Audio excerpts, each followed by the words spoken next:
नमस्कार दोस्तों, astro intelligence द्वारा प्रस्तुत सरल सिंप्लीफाइड ज्योतिष की दुनिया में आपका स्वागत है। दोस्तों, आप सब जानते ही हैं कि हम अब ये जो वीडियो सीरीज कर रहे हैं ये डिफरेंट हाउसेस के ऊपर कर रहे हैं। हालांकि सब्जेक्ट बहुत बेसिक है, मगर दोस्तों गलतियां हमेशा बेसिक्स में ही होती हैं, क्योंकि ये एक ह्यूमन टेंडेंसी है कि हम आगे की ओर भागते हैं और पीछे को छोड़ जाते हैं। जब तक दोस्तों बेसिक्स आपके स्ट्रांग नहीं होंगे तब तक आप ज्योतिष की दुनिया में मजबूती से अपने कदम नहीं रख पाओगे। ज्योतिष से अगर आप चाहते हैं कि अच्छे सटीक रिजल्ट्स आपको चाहिए तो आपको अपने बेसिक्स के ऊपर मेहनत करनी होगी। और वो मेहनत कैसे हो सकती है कि आप दोबारा से प्लेनेट से शुरू करो, हाउसेस से शुरू करो, एक एक चीज को देखो, आराम से एनालाइज करो। और ये चीजें दोस्तों मैं आज आपको क्यों बता रहा हूं, इसके पीछे भी रीजन है। ये तो अब आप मेरी नेचर को समझ ही गए होंगे कि ये मेरी हमेशा कोशिश रहती है कि मैं हर चीज को आपको, चाहे वो एस्ट्रोलॉजी का सब्जेक्ट हो, चाहे वो एस्ट्रोलॉजी के साथ स्पिरिचुअलिटी का सब्जेक्ट हो, मेरी कोशिश होती है कि मैं आपको ये दोनों चीजें रीजनिंग के साथ समझाऊं। सो दोस्तों, आज ये मैं बेसिक्स की बातें क्यों कर रहा हूं, वो इसलिए कर रहा हूं कि आज हम सीखने जा रहे हैं 8th हाउस, 8वां भाव। दोस्तों, ये जो 8वां भाव है या 8th हाउस है, ये मेरे ओपिनियन के हिसाब से मोस्ट डिफिकल्ट हाउस है। सबसे मुश्किल भाव है दोस्तों ये। क्यों है ये आप जैसे जैसे वीडियो आगे जाती जाएगी आप भी समझ जाएंगे कि इसमें इतनी चीजें निहित हैं जो नॉर्मली एस्ट्रोलॉजर्स स्किप करते हैं। उनकी कोशिश होती है कि 8वें भाव को तो छोड़ दो, और ये कहकर पीछा छुड़ा लेते हैं कि 8th हाउस तो ये तो मिस्ट्री का हाउस है, इसलिए इसके बारे में ज्यादा बात नहीं करनी क्योंकि इससे हमें कुछ ज्यादा पता नहीं लगता। मगर दोस्तों, 8वां भाव इतनी चीजें बताता है, इतना कुछ अपने में निहित किए हुए है कि आप हैरान हो जाओगे जब आप इस वीडियो को पूरे तरीके से आराम से एक एक शब्द के ऊपर आप स्ट्रेस करके और उन पॉइंट्स को नोट करके जब आप एंड पे पहुंचोगे तब आपको पता लगेगा कि 8th house genuinely mystery house तो है। वो इसलिए है, जो पहले से हमारे गुरु हैं, हमारे कंटेम्परेरी रिसर्चर्स हैं, हमारे कुलीग्स हैं, उन्होंने कहीं ना कहीं 8th हाउस से थोड़ा सा अपना पीछा छुड़ाया है। मगर दोस्तों, मैं चाहूंगा कि आप एस्ट्रोलॉजी की एक एक विधा में सक्षम हो जाए। मेरा प्रयास तो है, और दोस्तों आप ये जानते ही हैं कि मैं बहुत दिल से प्रयास करता हूं आपको सिखाने के लिए। कोशिश करता हूं कि सब्जेक्ट को पहले मैं ज्यादा से ज्यादा तैयार करूं आपके लिए, ताकि आपको ज्यादा से ज्यादा नॉलेज मिल सके। सो दोस्तों, अब हम इस 8th हाउस को शुरू करते हैं। दोस्तों, नॉर्मली शास्त्रों से जब भी आप एस्ट्रोलॉजी की दुनिया में पांव रखते हैं, जो पहला आप और उसको बनाते हैं, सीखते हैं, उसमें 8th हाउस को क्या कहा जाता है कि 8th हाउस ये डेथ का हाउस है।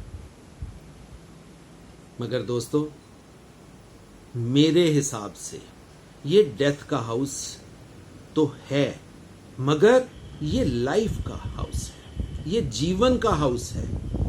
आपका जीवन कितना है, कैसा है, ये चीजें इस 8th हाउस से पता लगती हैं। और जब जीवन में मुश्किलें आती हैं या जब जीवन खत्म होता है, आदमी मोक्ष तक पहुंचता है या नहीं पहुंचता, ये भी हमें 8th हाउस से ही पता लगता है।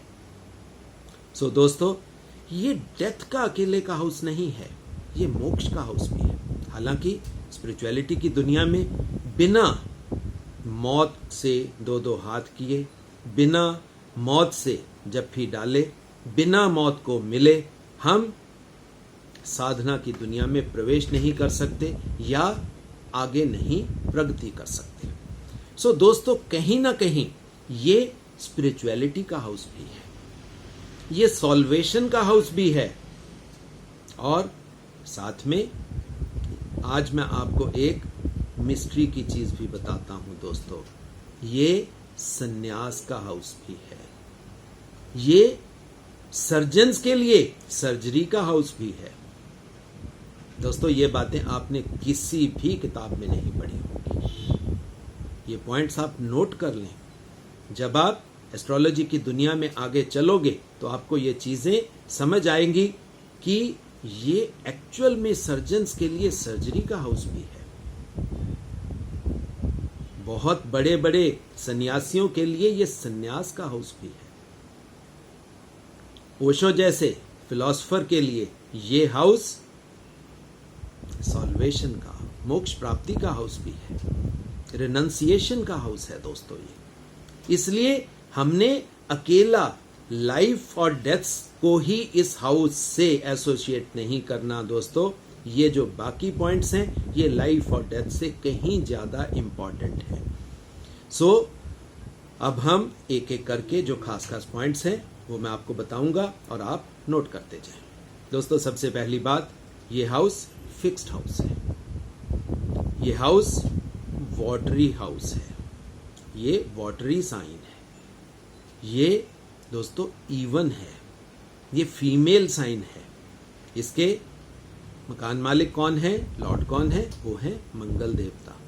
और जो इसके नेचुरल सिग्निफिकेटर यानी के कारक हैं वो कौन है, वो है शनि देवता। दोस्तों, अब आप दोबारा से वो ही ट्रायंगल की शेप आप एक बार फिर बनाएं।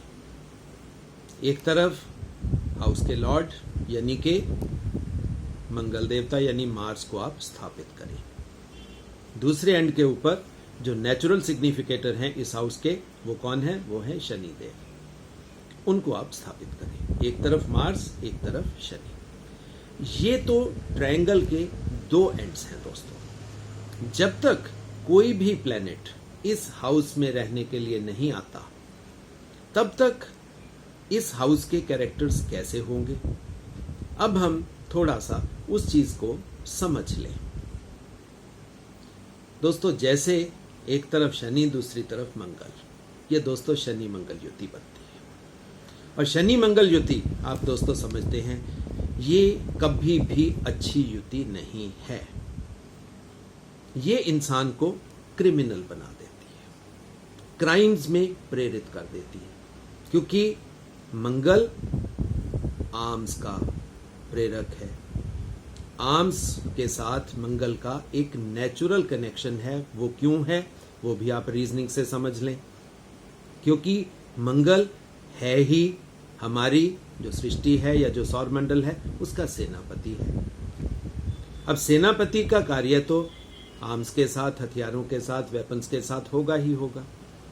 अब वो जो वेपन्स शनि के साथ एसोसिएट हो जाते हैं दोस्तों, जो इंसान शनि को साध लेंगे, मेरा इस वर्ड को आप नोट कर लें, जो जातक शनि को साध लेंगे उनके लिए तो शनि बहुत अच्छे रिजल्ट्स दे सकता है।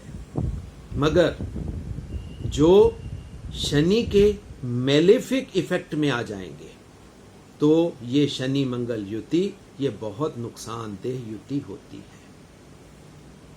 आदमी डिक्टेटर तक बन सकता है, यानी कि हिटलर भी अगर बने हैं तो वो शनि मंगल युति की वजह से ही बने हैं।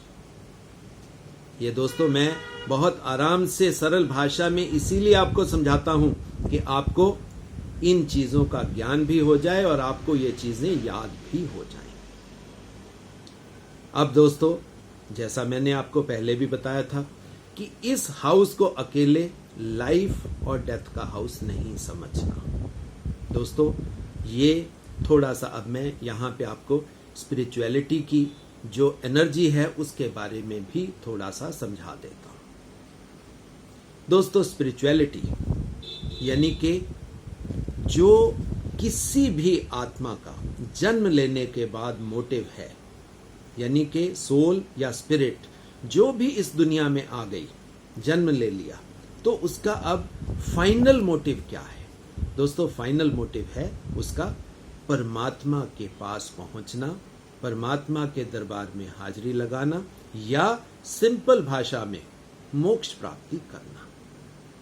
इसी रास्ते को स्पिरिचुअलिटी का रास्ता या स्पिरिचुअलिटी की जर्नी कहा जाता है, और ये बिना साधना के दोस्तों पॉसिबल नहीं है। क्यों पॉसिबल नहीं है, अब वो भी मैं कारण आपको समझा देता हूं। पिछली वीडियो में भी मैंने आपको ये चीज समझाई थी कि 7वां घर वीनस का घर है, 7वां घर वासना का घर है, 7वां घर मैरिज का घर है, 7वां घर स्त्री का घर है, 7वां घर सेक्स का घर है, और 7वां घर मूलाधार चक्र का भी घर है। अगर दोस्तों इतनी एनर्जीज 7th हाउस के साथ एसोसिएटेड हैं, तो आपको समझने में यह मुश्किल नहीं आएगी कि जिस भी साधक ने साधना के पथ पर चलना है तो उसको मूलाधार चक्र को एक्टिवेट करना होगा, और मूलाधार चक्र बिना शुक्राचार्य यानी कि वीनस के पार जाए बिना पॉसिबल नहीं है। आपको सेलिबेसी धारण करनी होगी, आपको जो सेक्स की ऊर्जा जो सेक्स के माध्यम से विसर्जित हो जाती है, आपको उस ऊर्जा को संभालना होगा, उस ऊर्जा को इकट्ठा करना होगा, और उस ऊर्जा की चोट अपने मूलाधार चक्र पर लगानी होगी, तभी मूलाधार चक्र एक्टिवेट हो पाएगा। और मूलाधार चक्र एक बार एक्टिवेट हो गया तो दोस्तों उसके बाद कौन सा हाउस आता है? उसके बाद हाउस आता है 8th हाउस, यानी कुंडलिनी जागरण के बाद का जो फर्स्ट हाउस है वो कौन सा है? That is the first house. दोस्तों, यहां पे एक मिस्ट्री सॉल्व होती है। इस हाउस को ऐसे ही मिस्ट्री का हाउस नहीं कहा जाता। वो मिस्ट्री क्या सॉल्व होती है, अब आप इस चीज को समझ लें। अब मूलाधार चक्र साधक का एक्टिवेट हो गया, कुंडलिनी जागरण हो गया, पहला चक्र एक्टिवेट हो गया, तो सबसे पहली चीज क्या आएगी? दोस्तों, सबसे पहली चीज ये आएगी कि उस साधक को ये ज्ञान हो जाएगा कि ये जो शरीर है, ये शरीर परमानेंट नहीं है, ये अकेला मेरा ही नहीं है। पता नहीं कितनी बार ये शरीर मेरे को मिला है, ये नश्वर शरीर है। और ये ज्ञान उसको संन्यास की तरफ प्रेरित करेगा, अवेयरनेस की तरफ प्रेरित करेगा। एक्चुअल में वो इंसान जागा हुआ इंसान बन जाएगा, जिसको आत्मा, शरीर, परमात्मा और मोक्ष, इन सारों चीजों का ध्यान और ज्ञान हो जाएगा। तो उससे फिर क्या है, जो हमारी इंडल्जेंसेस हैं, जो हमारी क्लिंगीनेस है अपने शरीर के साथ, वासनाएं हैं जो हमें मटेरियलिज्म के साथ जोड़ती हैं, उनसे पीछा छूट जाएगा। तो कहीं ना कहीं अगर क्लिंगीनेस छूटती है तो ये रिनंसिएशन ही है दोस्तों। चाहे हम गृहस्थ में रहते हुए भी ये कर सकते हैं, समाज में रहते हुए भी ये सब कुछ कर सकते हैं। इसका मतलब ये नहीं होता कि समाज को छोड़ के जाना ही जरूरी है। तो 8th हाउस से आप हमेशा संन्यास, अवेयरनेस, साधना, मेडिटेशन, कुंडलिनी जागरण, ये चीजें भी आप देख सकते हो। सो दोस्तों, ये हाउस इसलिए it's a very very important house, spirituality का हाउस है, ये मिस्ट्री हाउस है। मिस्ट्री क्या है ये भी मैंने अब आपको समझा दी है, और आशा करता हूं कि अब आप इस मिस्ट्री में उलझे नहीं रहोगे। आप जब भी किसी प्लैनेट्स को देखोगे, you will be able to hit bull's eye straight way. So दोस्तों, अब हम थोड़ा सा पीछे जाकर उस ट्रायंगल के जो शनि मंगल युति बनती है उसके क्या क्या प्रभाव होंगे वो हम जानेंगे। आप दोस्तों कागज पेन लेकर नोट करना शुरू करें। सबसे पहले दोस्तों कैरेक्टर्स कैसे बनेंगे कि इंसान मीडियम हाइट का होगा, फ्लैशी होगा, लिम्स उसकी ब्रॉड होंगी। वो क्यों होंगी दोस्तों? इसके पीछे रीजन है। रीजन क्या है? मंगल का सेनापति होना, strong bone, strong built, broad limbs, ताकि उसका कार्य है लड़ाई करना, रक्षा करना, फियरलेस आइज। दोस्तों उसकी आंखों में आपको डर कहीं नहीं दिखाई देगा, क्योंकि सेनापति की आंखों में अगर डर दिखाई दे गया तो वो रक्षा करने में सक्षम नहीं हो पाएगा। ब्रॉड फेस होगा, नाक इनकी छोटी होगी, राउंड बेली होगी, लॉन्ग फिंगर्स होंगी। दोस्तों यहाँ पे अब थोड़ी सी मिस्ट्री वाली बात है। ये जो लॉन्ग फिंगर्स किन की होती है? लॉन्ग फिंगर्स दोस्तों सर्जन्स की होती है। सर्जरी में लॉन्ग फिंगर्स का रोल है। और मार्स, आपको इस चीज के बारे में रिमाइंड करवा दूं कि दोस्तों मार्स सर्जरी का देवता भी है। मार्स के साथ सर्जरी एसोसिएट होती है। जो लोग अधूरी नॉलेज वाले एस्ट्रोलॉजर हैं वो मार्स को सिर्फ एक्सीडेंट्स के साथ लेंगे, मगर दोस्तों मेरी इस चीज को आज आप पॉइंट को नोट कर लें। जब भी सर्जन्स की लाइफ में मार्स की दशा आएगी उनको ज्यादा सर्जरी मिलेगी। आप इस चीज को नोट कर लेना। उनको एक्सीडेंट्स नहीं मिलने वाले, उनको ज्यादा सर्जरी मिलेगी। आगे नोट करें, उनकी हेल्थ काफी स्ट्रांग होगी। मगर एक चीज है यहां पे, एक जैसे हम कहते हैं साथ में ही कुछ ट्विच आ जाता है, ट्विस्ट। वो ट्विस्ट क्या है? वो है हेल्थ इनकी अच्छी होगी, मगर वो हेल्थ इनकी किसी ना किसी इनकी अपनी इंडल्जेंसेस के कारण खराब होगी। चाहे वो इंडल्जेंसेस कौन सी होंगी?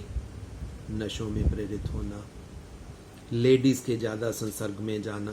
दोस्तों ये इंडल्जेंसेस कौन देगा? ये भी मैं आपको बता देता हूं, ये देंगे शनि महाराज। शनि महाराज नशों में प्रेरित करके आदमी का टेस्ट भी लेते हैं। सो अगर इंसान इंडल्ज हो गया अल्कोहलिज्म में, दूसरे नशों में, तो हेल्थ तो दोस्तों खराब होगी ही होगी।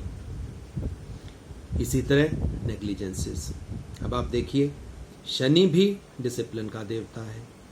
मार्स बिना डिसिप्लिन के सेनापति बन ही नहीं सकता। सो कहीं ना कहीं डिसिप्लिन के साथ इस घर का संबंध है। और अगर जातक नेग्लिजेंट हो गया, मीन्स डिसिप्लिन से दूर चला गया, तो उसकी हेल्थ भी खराब होगी। अब यहां पे आप देखें, इनके बाल जो होंगे दोस्तों कभी भी बड़े नहीं होंगे, शॉर्ट कर्ली हेयर्स। क्यों? अब आप इस चीज को भी समझिए, इसके पीछे भी दोस्तों रीजनिंग है। सेनापति का कार्य है रक्षा करना, युद्ध करना। बड़े बालों वाले जिनके बाल तेजी से बढ़ते हैं, सीधे बाल हैं, उनको अपने बालों को संभालने में ही टाइम लगेगा। युद्ध में this is a distraction. Simultaneously Shani का स्वभाव है आइसोलेटेड प्लेसेस में घूमना, वहां पे छोटे बाल उनके काम आते हैं। सो कोई भी पॉइंट दोस्तों होता है उसके पीछे कोई ना कोई रीजनिंग होती है। आगे हम देखते हैं, ये these people will be honoured by the king और द गवर्नमेंट। वो क्यों है? वो तो दोस्तों एक चीज है, शनि को चाहे सूर्य के साथ, अपने पिता के साथ उनके संबंध अच्छे नहीं थे, मगर हमेशा शनि को आदर सत्कार मिला। मंगल तो है ही सेनापति, इसलिए राजा से, गवर्नमेंट से हमेशा ये आदर के पात्र होते हैं। यहां पे एक और इनके खास पॉइंट आप नोट करें, इनके पांवों में कमल का निशान होने की संभावना काफी ज्यादा होती है। बहुत फिकल माइंडेड होंगे, बहुत सेंसुअल होंगे, बहुत फिलॉसफिकल होंगे। इनकी जो लड़कियां होंगी दोस्तों, उनमें भी मैस्कुलिन कैरेक्टर्स होंगे। क्यों? यहां पे वही बात है, क्योंकि बेसिक एनर्जी तो क्या है? डिफेंड करने की, दूसरों के ऊपर ओवर पावर करने की, दूसरों को अटैक करने की। वो चाहे मेल हो चाहे फीमेल हो, मैस्कुलिन स्ट्रॉन्ग कैरेक्टर्स उसमें होंगे ही होंगे। बहुत डिग्निफाइड होंगे, फ्रेंडली नेचर होगी, म्यूजिक, आर्ट, डांस में इनका ये काफी मतलब रुचि लेते होंगे। हालांकि बहुत स्टबर्न होंगे, ये बात से अपनी से इधर उधर नहीं होंगे, मगर क्या है, ये आर्गुमेंट नहीं करेंगे, ये कभी भी ज्यादा आर्गुमेंट नहीं करेंगे, बहुत साइलेंट होंगे, सुनेंगे ज्यादा, बोलेंगे कम। अच्छे राइटर होंगे, इंटेलिजेंट होंगे। मैरिड लाइफ इनकी बहुत अच्छी नहीं होगी, क्योंकि इनका टेम्परामेंट, अब मार्स और शनि का टेम्परामेंट शनि मंगल युति से वो अच्छा नहीं होगा। दोस्तों, शनि मंगल युति से काफी चीजें इनको अच्छी भी मिलती हैं, मगर कुछ बुरी चीजें भी मिलती हैं। पहली बात तो इनका टेम्परामेंट, शॉर्ट टेम्पर्ड, बहुत जल्दी हॉस्टाइल हो जाना, बहुत जल्दी लड़ाई में प्रवृत्त हो जाना, साथ में कुछ खास डिजीजेस, और वो डिजीजेस आप लेके चलना इनको इनके पार्टनर से ही मिलनी है। अब दोस्तों, यहां पे भी यही मिस्ट्री है कि ये वीनस के बाद का हाउस है। वीनस से यानी कि स्त्री से, फीमेल से जो जो बीमारियां इनको मिलेंगी वो 8th हाउस में आपके सामने आएंगी। वो कौन कौन सी हो सकती हैं? एसटीडी हो सकती है, सेक्सुअली ट्रांसमिटेड डिजीज, डिप्रेशन इनमें आ सकता है, क्योंकि शनि मंगल युति ये डिप्रेशन भी देती है। साथ में आइसोलेशन, क्राइम में ये काफी इन्वॉल्व मिलेंगे। वेपन्स के साथ तो इनका संबंध है ही, वेपन्स इनको बहुत प्रिय होंगे। और साथ में ये आपको लॉ के प्रोफेशन में मिलेंगे, जजेस भी मिल सकते हैं ये, और इन्वेस्टिगेटिव क्रिमिनल प्रोफेशन में, इन्वेस्टिगेशन वाली जो मतलब ये जो काम है वो कौन सा है? जैसे सीआईडी का काम, क्रिमिनल एंगल तो रहेगा, मतलब क्राइम को इन्वेस्टिगेट करना, वो भी इसी हाउस से देखने को मिलेगा।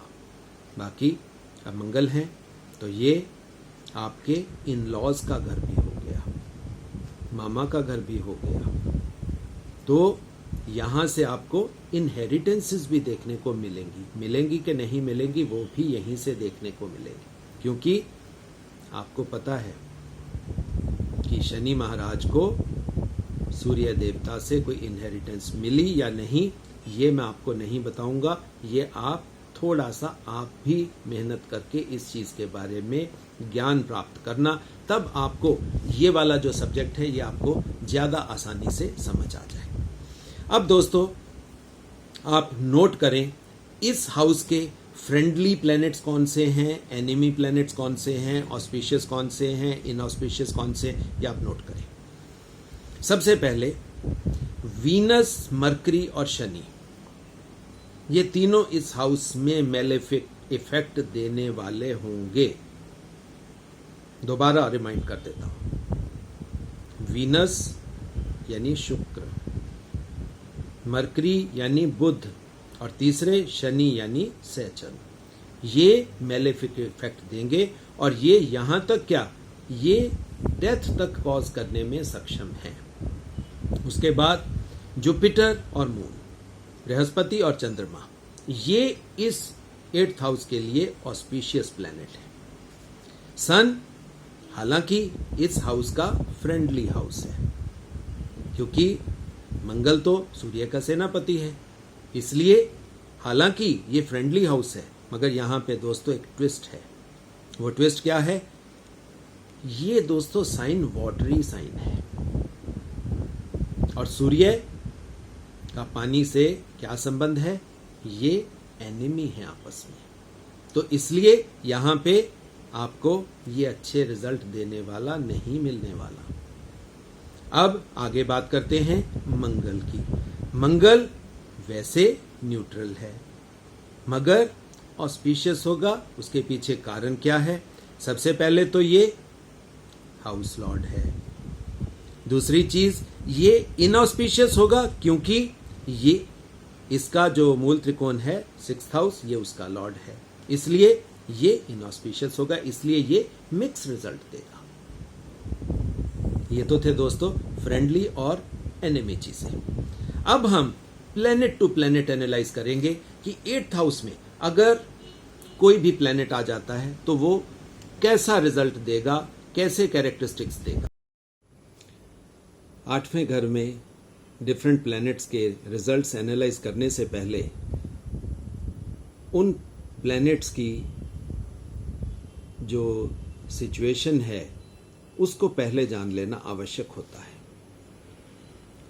अगर हम सबसे पहले सूर्य के बारे में जानना चाहते हैं कि सूर्य का 8th हाउस में क्या इफेक्ट होगा, या दूसरे शब्दों में कहें कि सूर्य 8वें घर में एज ए किराएदार रहने को आता है तो उसके क्या रिजल्ट होंगे, तो उसको समझने से पहले आपको इस चीज को समझना होगा कि सूर्य का बल कितना है, यानी कि स्ट्रेंथ कितनी है।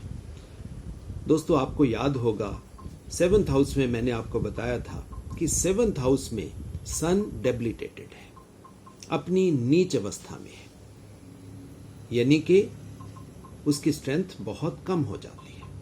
और 8वें घर में वो जस्ट डेबिलिटेशन से बाहर आया हुआ होता है, सो इसलिए स्ट्रेंथ कोई बहुत ज्यादा नहीं होती। सो जब भी कैरेक्टर्स को एनालाइज करना है तो इन चीजों का भी ध्यान रखना बहुत आवश्यक है। तो जस्ट आउट ऑफ डेबिलिटेशन सन क्या रिजल्ट देगा ये हम जानेंगे। कागज पेन आपके पास है, कैरेक्टर्स को आप नोट करें।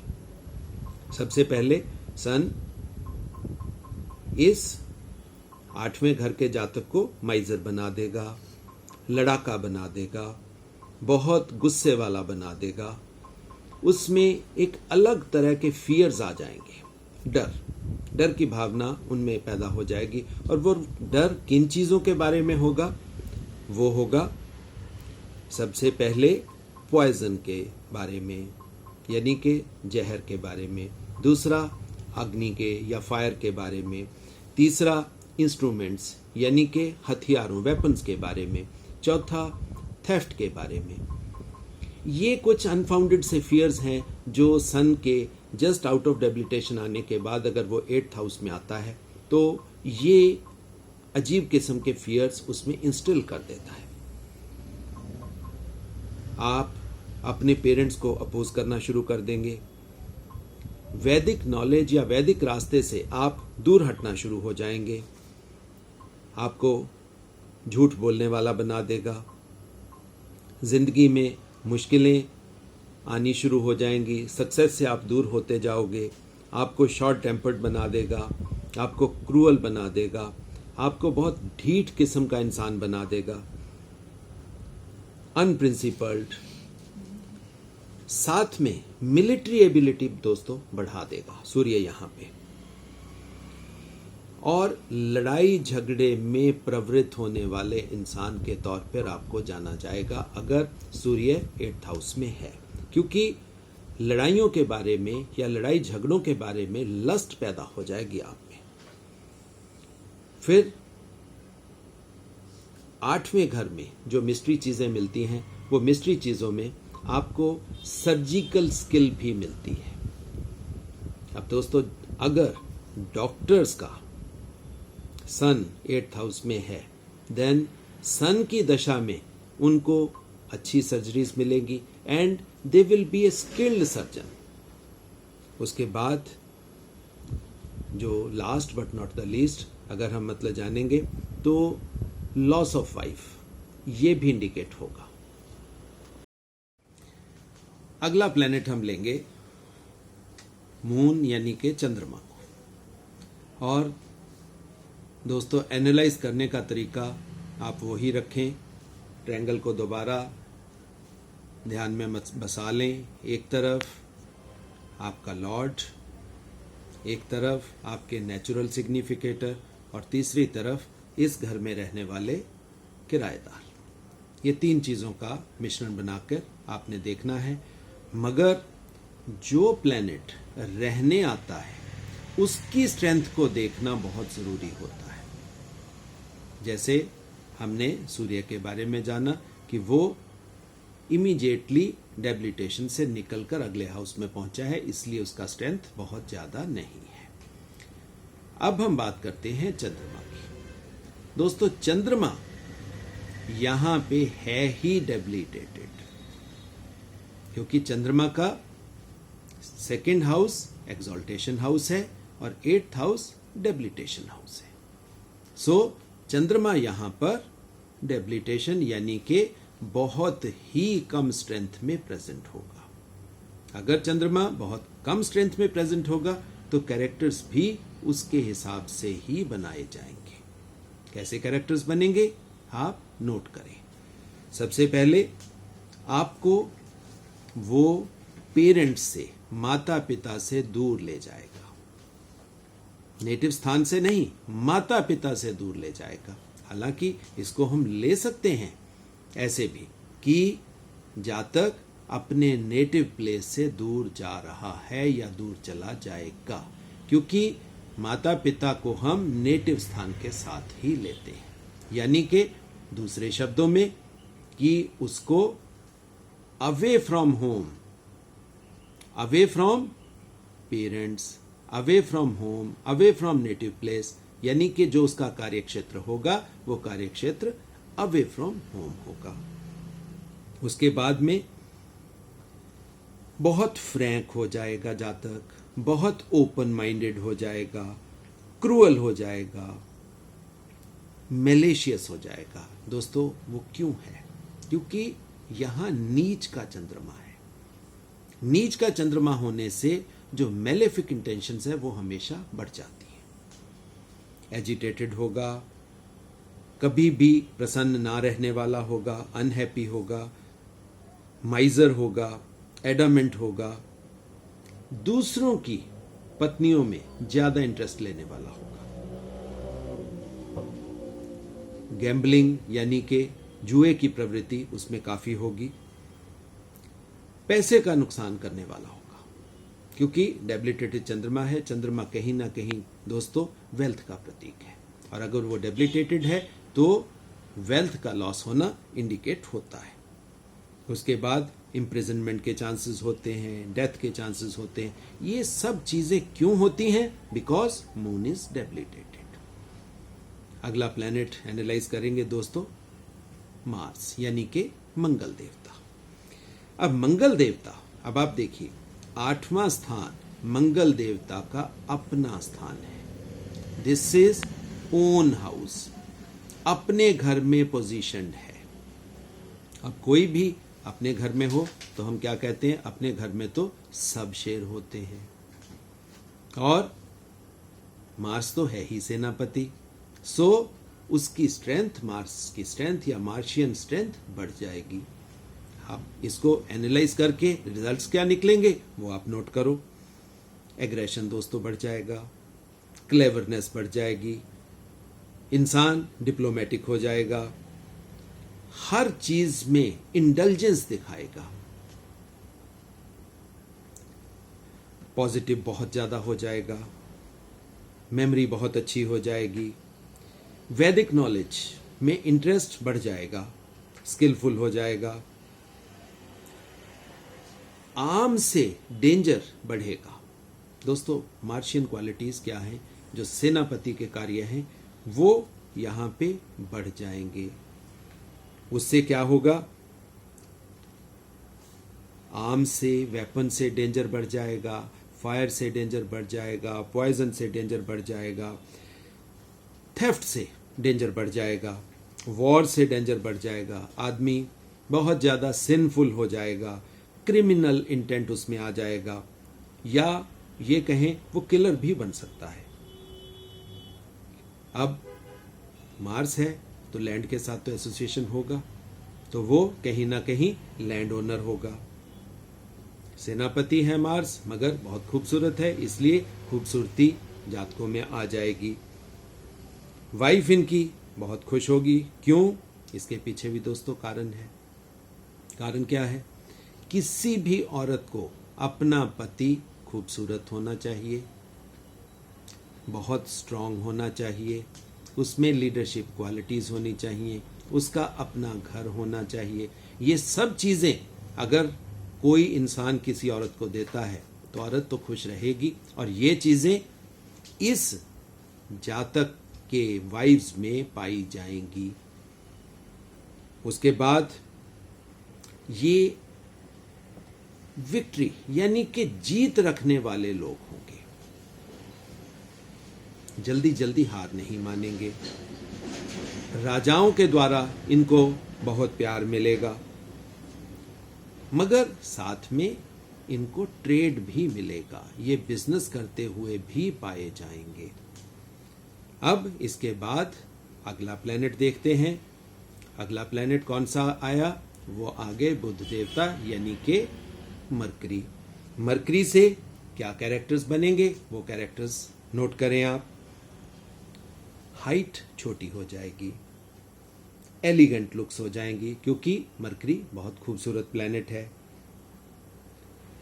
ये बहुत नपी तुली भाषा में बात करने वाले होंगे, बहुत हैंडसम होंगे, खूबसूरत होंगे। एसटीडी सेक्सुअली ट्रांसमिटेड डिजीजेस दोस्तों इनमें होने की संभावना बढ़ जाएगी। माइजर होंगे, औरतों के साथ सेक्सुअल रिलेशन ज्यादा बनाने वाले होंगे। अब जो इंसान इस टाइप का होगा दोस्तों, उसमें कहीं ना कहीं लेजीनेस यानी कि सुस्ती का प्रभाव देखने को मिलेगा। क्यों देखने को मिलेगा?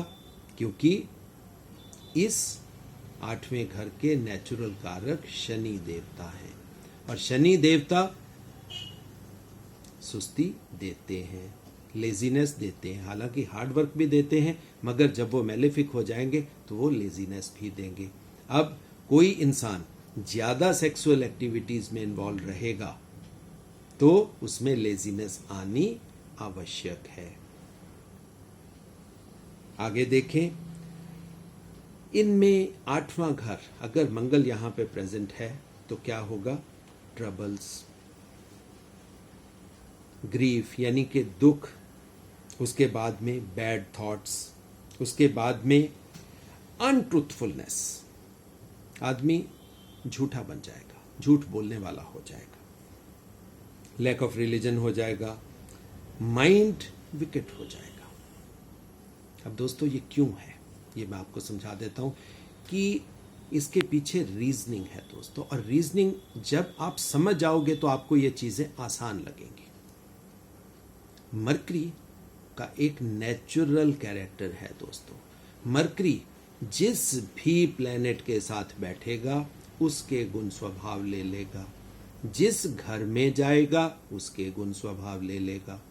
अब वो किस घर में किराएदार रहने जा रहा है? जहां नेचुरल कारक शनि देवता है और हाउस लॉर्ड मंगल है, तो आपको इनमें कैरेक्टर्स में मंगल शनि का मिक्सचर ज्यादा दिखाई देगा। हमेशा इसी वजह से मैं कहता हूं कि कभी भी कोई हाउस एनालाइज करना है तो ट्रायंगल की शेप आप हमेशा याद रखें, किसी चीज को भी दिमाग से बाहर ना निकलने दें, अदरवाइज आपके एनालिसिस में कहीं ना कहीं प्रॉब्लम आएगी। उसके बाद दोस्तों बात करते हैं जुपिटर यानी बृहस्पति देवता की। बृहस्पति अगर 8वें घर में प्रेजेंट हो जाएं तो वो क्या गुण स्वभाव देंगे नोट करें। जातक की हाइट दोस्तों टॉल हो जाएगी, एलिगेंट होगा, बहुत कम बोलने वाला, क्योंकि ये गुरु का एक नेचर होता है। गुरु दूसरों का क्वेश्चन सुनेंगे, ध्यान से सुनेंगे, और जब बोलेंगे बहुत नपे तुले शब्दों में उसका आंसर देंगे। और ये प्रवृत्ति या ये इस टाइप के इंसान जब जुपिटर 8वें घर में प्रेजेंट होगा तो आपको ये चीजें देखने को मिलेंगी। उसके बाद में बिल्ट दोस्तों अच्छी हो जाएगी। क्यों हो जाएगी, इसके पीछे भी कारण है। रीजनिंग क्या है दोस्तों, जुपिटर जहां भी जाएगा, बृहस्पति देवता जहां भी प्रेजेंट होंगे, उनका एक नेचुरल सा सिस्टम है। वो क्या है, उस घर के कारकों को, उस घर के कैरेक्टर्स को वो एक्सपेंड करते हैं। तो मार्स का घर है तो उन्होंने डील डॉल अच्छा बना देना है, वेल बिल्ट बना देना है, सेल्फिश बना देंगे, पैशनेट बना देंगे, प्राउडी बना देंगे, जेलसी बढ़ जाएगी, लाइफ कहीं ना कहीं अनहैप्पी हो जाएगी। यहां पे थोड़ी सी बात और यहां समझने वाली होगी दोस्तों, जुपिटर कहीं ना कहीं चुप रहने वाला, दब्बू तबीयत के लोग होंगे। और अगर ये दब्बू तबीयत होगी तो क्या होगा, औरतें, अगर जुपिटर यहां प्रेजेंट है तो वो इंसान औरतों से दबकर रहने वाले होंगे। आप इस चीज को नोट कर लेना और देखना, आप ये कैरेक्टर्स हमेशा पाओगे कि औरतें अगर जुपिटर 8वें घर में प्रेजेंट है तो अपने मर्दों के ऊपर हावी होंगी। उसके बाद में वेल्थ बढ़ा देंगे, चैरिटी का लेवल बढ़ा देंगे, सोशल सर्विस बढ़ा देंगे। इंसान के पास जो मार्स के नॉर्मल कैरेक्टरिस्टिक्स हैं, क्या है, घर है, कन्वेंसेस हैं, ये चीजें दोस्तों बढ़ जाएंगी बिकॉज ऑफ जुपिटेरियन एक्सपेंशन। ये चीजें बढ़ जाएंगी, ऑर्नामेंट्स बढ़ जाएंगे, शास्त्र वैदिक नॉलेज ज्यादा हो जाएगी, बहुत सी लैंग्वेजेस के ऊपर कंट्रोल आ जाएगा क्योंकि बृहस्पति लैंग्वेजेस का भी गुरु है। सो वो चीजें भी इंक्रीज हो जाएंगी। राजा की तरह का स्वभाव हो जाएगा क्योंकि जुपिटर ने नॉलेज दे देनी है। अब वो सेनापति तो है ही, और कहीं ना कहीं शनि भी रॉयल स्टेटस से बिलोंग करता है, इसलिए शनि मंगल की युति जुपिटर के साथ ये राजा तुल्य बना देती है, राजा के सम, राजा नहीं, राजा तुल्य। ये पॉइंट आप नोट कर लें कि जातक जो होगा वो राजा तुल्य होगा। यहां पे अगर जुपिटर प्रेजेंट है तो आप देखोगे कि वो इंसान मंदिर, चैरिटेबल इंस्टीट्यूशंस, दूसरे इंस्टीट्यूशंस बनाने वाले होंगे, कंस्ट्रक्ट करेंगे उस चीज को। इनकी वाइफ्स कई होंगी मगर बच्चे कम होंगे। कुछ डिजीजेस भी होंगी क्योंकि 8वां घर है, 8वें घर की वजह से डिजीजेस होंगी, क्योंकि जो डिजीजेस शनि और मंगल की वजह से 8वें घर में मिलेंगी वो डिजीजेस बढ़ जाएंगी। ब्लड प्रेशर के बढ़ने के चांसेस बढ़ जाएंगे दोस्तों, हड्डियों की प्रॉब्लम बढ़ जाएगी, विनीरियल डिजीजेस यानी कि सेक्स रिलेटेड डिजीजेस दोस्तों बढ़ जाएंगी, पाइल्स होने की संभावना हो जाएगी, किडनी फेलियर के चांसेस बढ़ जाएंगे। और जो लोग लव यानी कि प्यार में आगे चलते हैं, अगर जुपिटर 8वें घर में आ जाएगा वो लव के मैटर्स में फेलियर साबित होंगे, क्योंकि कहीं ना कहीं सेल्फ रियलिटी इंट्रोस्पेक्शन ज्यादा होगी और वो लव के मामले में हमेशा फेलियर ही साबित होंगे। उसके बाद ये क्या बन सकते हैं, अब आप देखो इनमें 8वां घर है, डिजीजेस और भी हैं, ब्लड क्लॉटिंग होने की संभावना बढ़ जाती है। उसके बाद ये क्या क्या बन सकते हैं, ये अब आप सोचिए कौन से प्रोफेशंस में जा सकते हैं। अब गुरु है, गुरु तो वो बनाएगा, इनको साइंटिस्ट बना सकता है, इनको सर्जन बना सकता है, इनको बैंकर बना सकता है। अब दोस्तों 8वें घर में रेगुलर एक चीज आ रही है, डॉक्टर्स या मेडिकल प्रोफेशन के साथ इस 8वें घर का संबंध रेगुलरली स्थापित होता है। ऑलमोस्ट प्लैनेट्स के साथ भी ये चीजें आती हैं। ये मैंने आपको पहले भी बताया था कि जब भी कोई सर्जन होगा तो 8वें घर में सर्जिकल स्किल्स आपकी बढ़ जाए। अगला प्लैनेट हम लेंगे शुक्र देवता शुक्राचार्य या वीनस। अब दोस्तों, वीनस 8th हाउस में क्या रिजल्ट देगा, इस चीज को आप जानें। वीनस की जो नेचुरल क्वालिटीज हैं दोस्तों, वो क्या है? वो आर्ट, म्यूजिक, ललित कलाओं में इंटरेस्ट बढ़ा देता है, और ये इस हाउस में भी आपको देखने को मिलेगा। मगर वीनस की एक नेचुरल बात ऐसे है कि उन्होंने मेन लाइन से हटकर कुछ ना कुछ नेगेटिव करना है, जिसको हम नॉर्मल भाषा में हम इलीगल एक्टिविटीज कहते हैं या अनजस्ट एक्टिविटीज कहते हैं, विदाउट जस्टिस। अगर कोई बात डिसिप्लिन की जाएगी तो वीनस की कोशिश होगी कि उसके खिलाफ बात की जाए। लॉ की बात की जाएगी कि आप बेल्ट ला लें, अगर वीनस वहां प्रेजेंट होगा तो वीनस ये कहेगा क्या जरूरत है बेल्ट लगाने की, क्योंकि वीनस भी दोस्तों कहीं ना कहीं वीनस भी गुरु है, और गुरु है तो ईगो स्टेटस तो होगा। और 8th हाउस दोस्तों, यहां वीनस के होने से एक खास चीज निकल कर आती है, वो सिर्फ इस हाउस के साथ ही रिलेट करती है। वो क्या है? वो डेथ से लड़ने की संभावना, यानी कि सिर्फ ये डेथ को विक्ट्री करने की, डेथ से पार पाने की, जिसको हम मृत्युंजय बनाती है। ये महामृत्युंजय विद्या या डेथ को ओवर पावर करने की विद्या, ये शुक्र के पास ही है दोस्तों। और शुक्र का 8वें घर में इस विद्या का यूज करना या इस घर में प्रेजेंट होना जातक के लिए एक बहुत अच्छी संभावना लेकर आता है बीमारियों से पार पाने में। और जो बीमारियां बहुत क्रॉनिक डिजीजेस, जिनमें लंबे समय के लिए हॉस्पिटलाइजेशन होगी, वहां पर भी अगर वीनस वहां प्रेजेंट है तो चांसेस हैं कि आदमी बहुत अच्छे ढंग से रिकवर कर पाएगा। ये मृत्युंजय बना देता है, यानी कि मृत्यु के ऊपर कंट्रोल या मृत्यु के ऊपर विक्ट्री लेने तक इंसान को पहुंचा देता है। अब आप इस चीज को अच्छे ढंग से समझ लें। मगर शुक्र है तो प्राउडी तो इंसान होगा ही। उसके बाद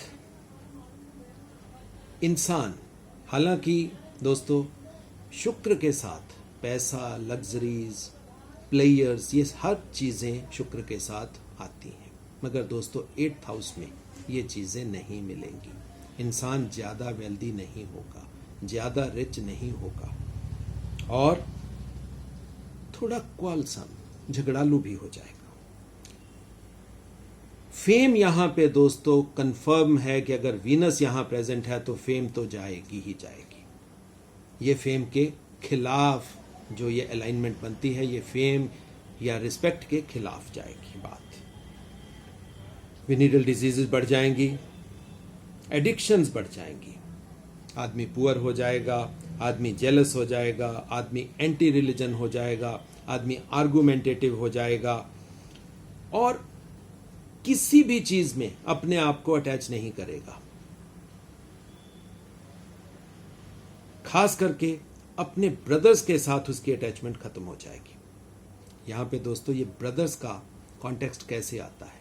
हम, क्योंकि शनि का कोई भाई नहीं है, शनि की अपने भाई के साथ नहीं बनती, पहली बात। दूसरी बात, मार्स है ही ब्रदर्स, और यहां पे 8th हाउस में अगर वीनस प्रेजेंट है तो भाइयों के साथ आप लेके चलो। आप इसको प्रेडिक्ट भी कर सकते हो कि भाइयों के साथ बनने की संभावना बहुत कम हो जाती है। बहुत ज्यादा इंसान फॉर्चुनेट नहीं रहेगा, एनिमी प्रोन हो जाएगा, और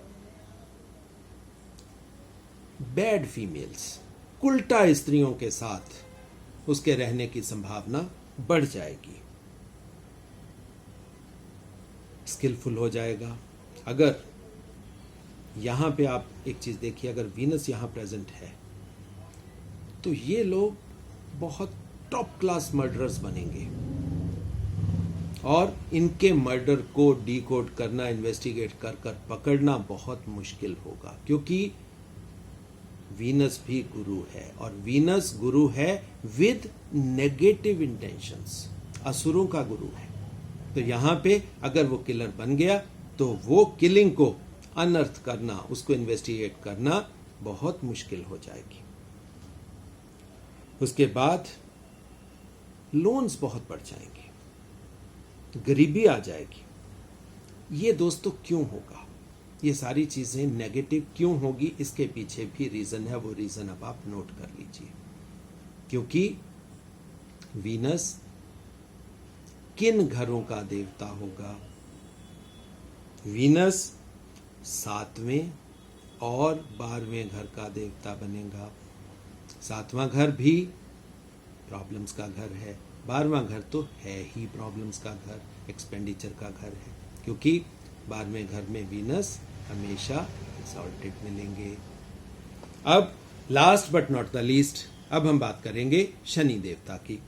शनि देवता यहाँ पे क्या बनाएंगे? आदमी को रैश बना देंगे, बहुत इनडिफरेंट बना देंगे, आइसोलेशन को बढ़ा देंगे, बहुत हार्ड हार्टेड, बहुत पक्के मन वाला, किसी बात का उनके ऊपर असर ना होने वाला ऐसा दिल हो जाएगा।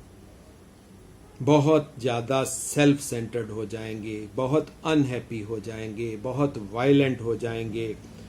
Danger from poison, fire, weapons, diseases ये बढ़ जाएगा। वेल्थ पे भी दिक्कत आएगी, लाइफ में फेलियर्स बढ़ जाएंगे। इवन अपने बच्चों के साथ नहीं बनने वाली उनकी, हॉस्टाइल हो जाएंगे, बहुत क्रुक्ड हो जाएंगे, बहुत इल टेम्पर्ड हो जाएंगे, बहुत ईगोइस्टिक हो जाएंगे, बीमारियां बढ़ जाएंगी, डिस्ट्रक्शन करने वाले हो जाएंगे। और खास बात, पैसा चोरी की बहुत ज्यादा आदत हो जाएगी।